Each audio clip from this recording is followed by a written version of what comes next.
કાર્યક્રમો રજૂ કરતા રહીશું। તો હવે આગળના કાર્યક્રમને લઈને આવશે ધોરણ 6 ની વિદ્યાર્થીની ખાન સોફિયા અશરફ। તેઓ દેશની પરિસ્થિતિ પર પોતાના વિચારો રજૂ કરશે। આવો તેમને કાર્યોના ગડગડાટ સાથે આમંત્રણ આપીએ। ખાન સોફિયા।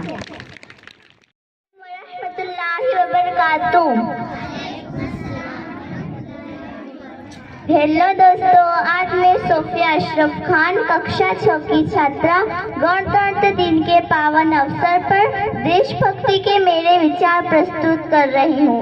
आशा है आप सभी शांतिपूर्वक सुनेंगे।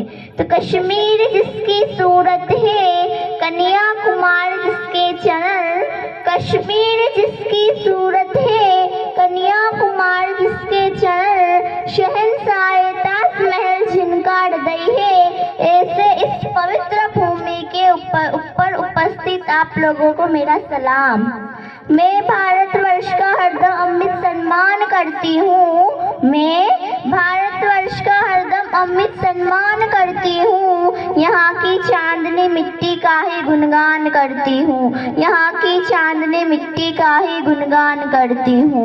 मुझे आज दिल खोल कर बोलना है और आपको समझ कर सुनना है देशभक्ति और राष्ट्र निर्माण के बारे में। मान्यवर, आजादी के पूर्व देशभक्ति के मायने तो कुछ और हुआ करते थे और आजादी के बाद कुछ और हुआ करते हैं। मैं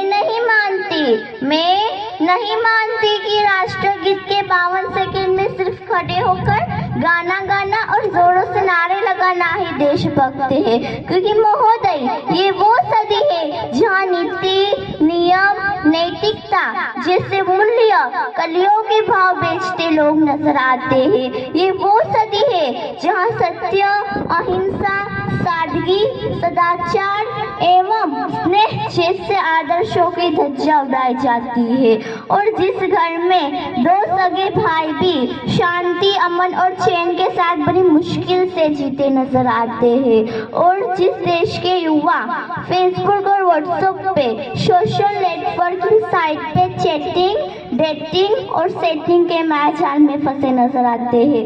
तकलीफ तो मुझे तब होती है जब आज का ये नौजवान जिसके कंधे पे जिम्मेदारी थी राष्ट्र निर्माण की और समाज की आशाओं को जोड़ने की, वही युवा मुझे आज पबजी गेम में डूबा और शराब में भीगा हुआ नजर आ रहा है। आजादी के पहले बात कुछ और थी। तब झांसी की रानी से लेके शहीद आजम वीर भगत सिंह से लेके महात्मा गांधी तक इन्हें हम देशभक्ति कहते थे, लेकिन आजादी के बाद मायने बदल गए हैं। अगर आज हम देशभक्त कहें तो किससे कहें? तो अगर बीमार बुजुर्ग को दवाई दी जाए तो वो है देशभक्ति। एक अध्यापक अपने छात्रा को पूरी ईमानदारी से पढ़ाए तो वो है देशभक्ति। यहाँ तक कि राष्ट्र निर्माण का पहला सोपान है देशभक्ति। तभी जाके देशद्रोही भी समझ सकेगी। अगर तू दरिंदा है तो ये शमशान तेरा है, अगर तू दरिंदा है तो ये शमशान तेरा है, अगर तू परिंदा है तो ये आसमान तेरा है। तुझे भाईचारों की तरह रहना है तो रे इस जमीन पे, तुझे भाईचारों की तरह रहना है तो रे इस जमीन पे, वरना कब्र भी यही है और यही कब्रिस्तान तेरा है, यही कब्रिस्तान तेरा है। क्योंकि महोदय, लड़ने झगड़ने से या ऊंच नीच करने से हमारा राष्ट्र निर्माण नहीं होगा।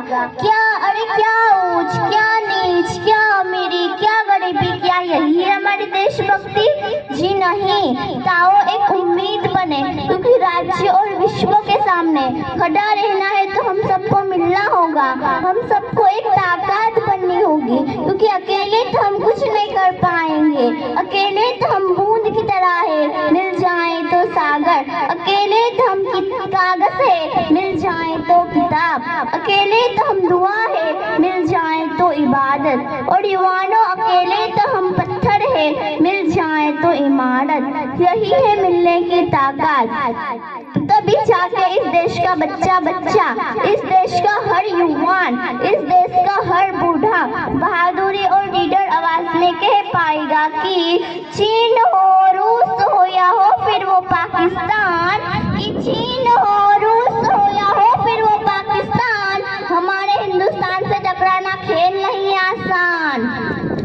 चुना हुआ उम्मीदवार जनता के लिए राजा नहीं सेवक होना चाहिए, जो जनताओं की समस्याओं का निदान करे। और हाँ, संसद में लड़ झगड़ने से नहीं, बल्कि जब नीतियों को फैसले समझकर लिए जाएंगे तब हमारा राष्ट्र निर्माण संभव होगा।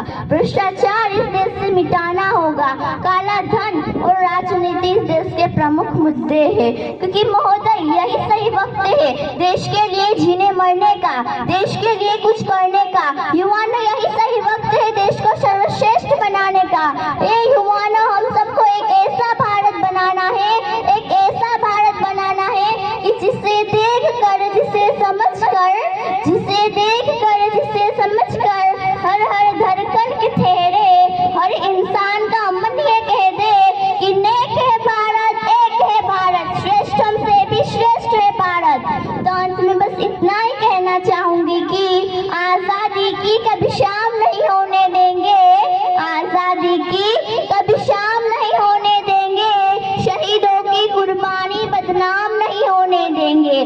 बची हो जो एक बूंद भी गरम लहू की, बची हो जो एक बूंद भी गरम लहू की, तब तक भारत माता का अच्छा नीलाम नहीं होने देंगे। मेरी वाणी पे सोचेगा जरूर। जय हिंद। સોફિયા, તમે દેશની પરિસ્થિતિને ધારદાર રીતે રજૂઆત કરી, પણ દેશના